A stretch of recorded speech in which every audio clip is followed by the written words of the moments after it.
आज तुम्ही financial knowledge शिकण्याची सुरुवात केली नाही तर तुमची परिस्थिती बदलणार कशी? नमस्कार, मी दीपक करचाल, फायनान्स कोच. आज अनेक लोक चांगली कमाई करतात पण तरीही सेव्हिंग नसते, कर्ज वाढत जाते आणि भविष्याची चिंता कायम असते. परंतु यामागची कारणं खूप साधी आहेत.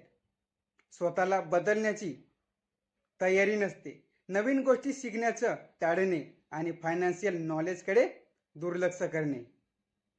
आणि रिझल्ट मिळते फायनान्शियल स्ट्रेस, कर्ज आणि पैशाची सतत चिंता. पण ही परिस्थिती बदलू शकते. योग्य फायनान्शियल लिटरसी आणि योग्य माइंडसेट असेल तर तुम्ही तुमच्या आर्थिक अडचणींवर मात करू शकता.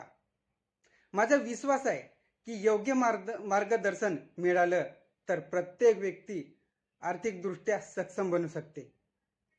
तर मी तुम्हाला पुढच्या व्हिडिओमध्ये फायनान्शियल नॉलेज, फायनान्शियल प्लॅनिंग, मनी मॅनेजमेंट, इन्कम कशी वाढवायची, सेव्हिंग कशी वाढवायची, वेल्थ क्रिएट कशी करायची हे सर्व शिकवणार आहे. तर हे माझे सर्व व्हिडिओ तुमच्यासाठी आणि तुमच्या कुटुंबासाठी एक उज्ज्वल भविष्य करणारी आहेत. तर मला लगेच सबस्क्राईब करा, फॉलो करा. थँक्यू.